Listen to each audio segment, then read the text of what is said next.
안녕하세요, 조승현입니다. 자, 이제 겨울이 오고 있지 않습니까? 이제 겨울에는 눈도 오고 크리스마스도 있고 참 아름다운 계절인데 또 사건 사고가 많이 나는 계절이긴 합니다. 경각심을 좀 올려서 인간의 부주의가 부른 여러 재앙의 역사를 갖다 한번 쭉 훑어보면서 이번 겨울에 이런 일이 없기를 바라는 심정으로 이번 동영상 준비했습니다.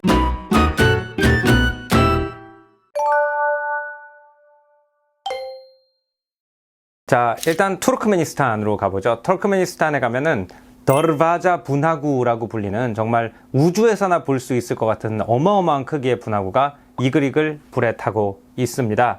1970년대에 불이 나서 40년이 넘게 계속 불타고 있다고 해요. 그러면서 어마어마한 유독가스와 온실가스가 인근 지역으로 배출이 되고 있고 인간한테 굉장히 소중한 자원이 계속 불로 소실돼서 없어지고 있습니다. 사실 이 투르크메니스탄에서 이 화재가 났을 때 안전 상태에 대한 기록 자체가 그렇게 많이 남아있지 않아서 심지어는 정확하게 언제 불이 났는지에 대해서도 의견이 상당히 분분한 상태예요. 가장 유력한 설에 의하면 1971년에 이 지역에 굉장히 많은 석유와 천연가스가 매장돼 있다라는 이야기를 듣고 실험 시추를 하는 중에 집안이 갑자기 내려앉았다고 합니다. 그 집안 밑에 있었던 메탄가스가 확 올라오니까 이게 유독가스잖아요.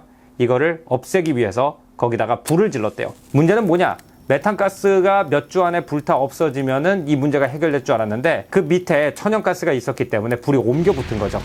그 안에 매장량이 워낙 많았기 때문에 천연가스가 계속 스물스물 올라오면서 이 불이 수십 년째 꺼지지 않고 이 인근 지역을 갖다가 초토화시킨 것입니다.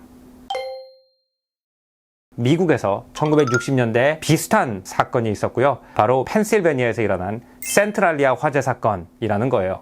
이것은 이제 쓰레기 소각의 부주의에 의해서 일어난 사건이에요. 센트랄리아 주민들이 하도 쓰레기를 함부로 버리니까 의회에서 이 모든 쓰레기를 갖다 한 곳에 모아서 소각을 하자는 결정을 내립니다. 이 소각을 하기 위해서 공터를 찾다가 1930년대에 굉장히 활발한 광산이었다가 폐광이 된 공터를 찾아서 거기다 이제 쓰레기를 못 넣고 불을 붙이기로 해요. 사실 펜실베니아에서는 이 옛날 광산을 쓰레기 소각을 하는데 쓰면 안 된다는 법이 있었습니다. 광산을 만들 때 위에 있는 집안을 이렇게 싹 드러내고 먼저 집안에 가까운 석탄을 갖다가 다 이렇게 가져갑니다. 그 다음에 조금 더 깊은 데 있는 석탄을 캐내기 위해서 갱도를 팠다는 거예요. 만약에 여기다 불을 붙일 경우에 이 갱도를 타고 불이 들어가서 지하에 있는 석탄 광맥에 불이 붙으면 도저히 끌 길이 없기 때문에 여기서는 웬만하면은 쓰레기를 모으지도 말고 소각도 하지 말라라는 법이 있었다고 합니다. 이 결정이 내려졌을 때 실제로 담당자한테 이런 위험에 대해서 경고가 있었고요. 이 부근을 갖다가 방화물질로 막아놓고 쓰레기를 수집해야 된다라는 보고서까지 있었다고 합니다. 어떤 이유인지는 모르겠지만 그 보고서는 무시됐고 그리고 소방관 5명이 거기서 쓰레기를 태우고 껐어요. 근데 겉으로 봤을 때는 불이 꺼진 것 같았는데 이 갱도를 타고 이미 불이 번지고 있었던 거죠. 처음에 이제 그 센트랄리아 시는 어떤 광산업체와 계약을 합니다. 근데 문제는 불도저로 집안을 드러내고 아래에 있는 불을 꺼야 되는데 불도저로 집안을 드러내면 더 많은 공기가 유입되고 그 공기에 의해서 더 불이 활활 타고 그러니까 불도저가 흙을 걷어내는 속도보다 광맥에 불이 진전되는 속도가 더 빨라서 결국 포기하게 되는 거죠. 이 지역에는 현재 우편번호조차도 없는 아무도 살지 않는 불모지가 돼버렸어요. 심지어는 그 옆 동네인 베이언스빌이라는 동네에도 유독가스가 발견이 됐고 그 마을을 불도저로 밀어버렸을 정도입니다. 이 지역에 이 불은 아직도 타고 있고요. 한 번이라도 이 불이 나기 전에 여기서 불을 태워도 되나라는 생각을 했으면 안 일어났을 사태라는 게 참 안타까운 거죠. 그 생각을 안 한 것이 큰 화재로 번져서 수십 년 동안 환경을 파괴하고 마을을 초토화시킨 그런 대재앙이 된 겁니다. 안전 부지로 일어난 세 번째 사건은 이제 일본의 구마모토라는 곳에서 일어난 공업 폐기물을 갖다가 바다로 방류해서 일어난 질병입니다. 1930년대부터 일본의 구마모토에는 이제 화학 공장이 들어서 가지고 사실 이 지역 경제에 굉장히 큰 기여를 합니다. 이 지역의 4분의 1 정도가 화학 공장에서 일했고 그로 인해 가지고 이 동네가 주변 마을에 비해서 부유했다고 해요. 문제는 뭐냐면은 1930년대부터 화학 공장에서 폐수를 갖다가 방류하고 있었는데 이 폐수에 굉장히 높은 양의 수은이 들어있었다는 거죠. 30년 동안 한 물고기에 수은이 쌓이면 더 큰 물고기가 잡아먹고 이런 과정이 반복되면서 그 지역에서 나는 수산물의 수은이 굉장히 함량이 높아졌고 그 생선을 먹은 주민들은 물론이고 그 생선 찌꺼기를 먹은 가축이나 고양이까지 병이 걸렸다고 합니다. 이 병이 걸린 고양이들이 이상한 자세로 걸었기 때문에 사람들이 춤추는 고양이 병이라고 이름을 붙이기도 했대요. 이 병에 걸리면 처음에 근육을 갖다가 통제를 할 수가 없게 돼서 걸음걸이가 이상해지고 말을 이상하게 하기 시작한 다음에 온몸에 어마어마한 통증을 호소하면서 서서히 죽어가는 무서운 병이었던 거죠. 처음에 몇 명의 이제 어른인 아이들이 이 화학 공장에서 운영하는 병원에 찾아와서 통증을 호소를 합니다. 그때 의사들은 이 독극물에 의해서 이게 일어날 수 있다는 사실을 잘 몰랐기 때문에 이것이 병균에 의해서 일어났을 것이라고 생각하고 병이 걸린 사람을 격리 조치하면서 이 사태는 점점 심각해지고 있었던 거죠. 마침내 수은을 갖다가 방류한 것이 병의 원인이라고 밝혀졌을 때도 이 공장에서는 수은을 갖다 더 이상 방류하지 않는 방법을 갖다 연구하는 것이 아니라 오히려 병원에서 일하는 의사들을 동원해서 자기네의 폐수와 이 병과 관계가 없다라는 것을 증명하기 위한 의학 실험을 하면서 시간을 낭비하게 되는 겁니다. 처음에 이 공업 폐기물 때문에 병이 생겼다라는 것에 대한 합의가 이루어진 것부터 이 공장이 여기에 대한 책임을 져야 된다라고 정부에서 확실히 말하기까지 거의 9년에서 10년이 걸렸고요. 일본 사람들은 이 기간을 오늘까지 침묵의 10년이라고 해서 굉장히 아픈 시절로 기억을 하고 있다고 합니다. 그 다음 이야기는 이제 인도네시아에서 일어난 일입니다.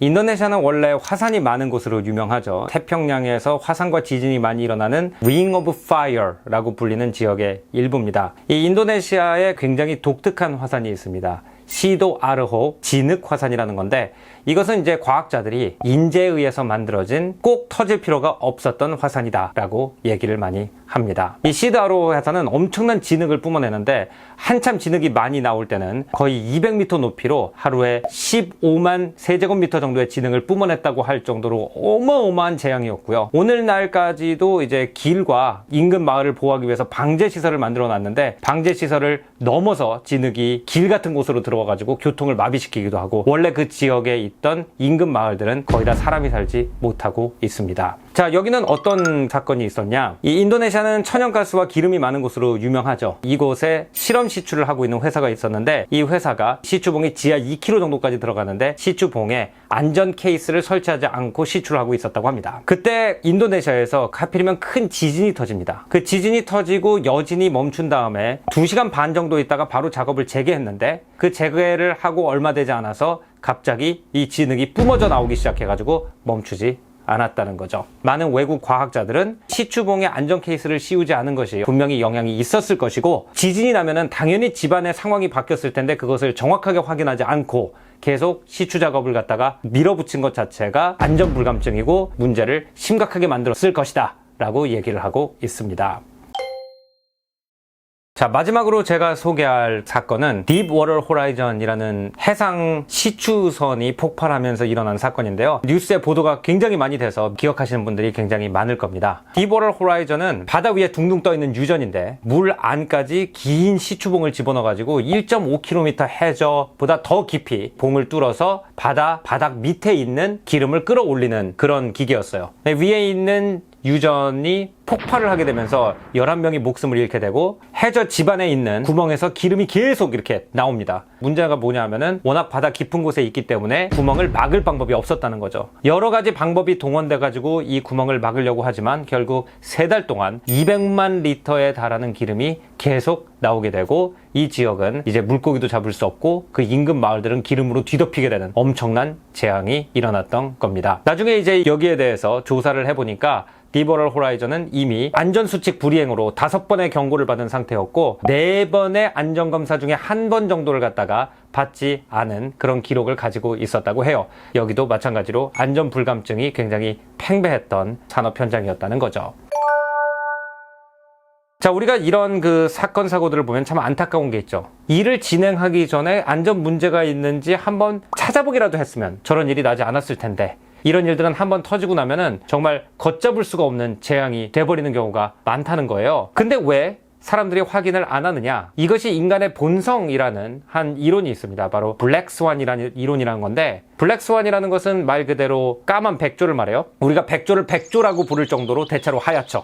근데 정말 가끔씩 까만 백조가 태어나기는 하는데 이게 워낙 잘 일어나지 않는 일이기 때문에 사람들한테 까만 백조에 대해서 얘기를 하면 에이 까만 백조가 어디 있어 라고 말을 한다는 것이 이제 블랙스완 이론입니다. 이것을 갖다가 이제 안전에 적용을 해보면 어떤 얘기가 되냐, 예를 들어서 산업재해 총 피해가 100만이라고 칩시다. 근데 그 100만이라는 총 피해가 일식 100만 명한테 돌아간다면 사람들은 이게 나한테도 일어날 수 있겠다라고 생각을 해서 굉장히 조심을 한다는 거죠. 하지만 99만 9,999명한테는 아무 일도 일어나지 않는데 한 명이 100만의 피해를 보게 되는 그런 사건에 대해서는 사람들이 나한테는 안 일어날 거야, 야 그런 일 실제로 존재하지도 않아 라고 하면서 완전히 의식 속에서 묻어버린다는 겁니다. 사람들은 아니라는 생각을 가지게 되는 것이고, 그런 아니라는 생각이 제가 전에 올렸던 체르노빌 미드에서도 볼 수 있는 그런 태도인 거죠. 심지어 이미 원전이 폭발했는데도 원전은 폭발하지 않는다라고 굳건히 믿고 있잖아요. 21세기에 우리는 굉장히 많은 그 기술 문명에 둘러싸여서 안락한 삶을 살고 있어요. 하지만 그 안락한 삶을 받쳐주는 것은 굉장히 위험한 물질들인 경우가 많습니다. 가염성 연료라든지 고볼테지의 전기라든지 고압 가스 같은 것을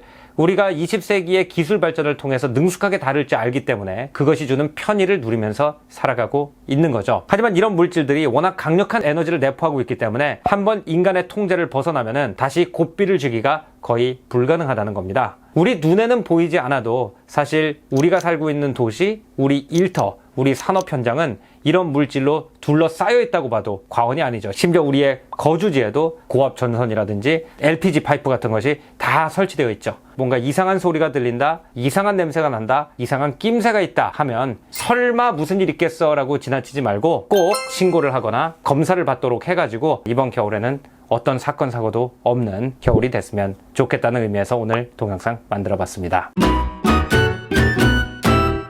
자, 또 다음 에피소드에서는 다른 역사 관련 동영상으로 여러분 찾아뵐 테니까요. 구독, 좋아요 꼭 눌러주시고요. 저는 다음 동영상에서 뵙겠습니다. 감사합니다.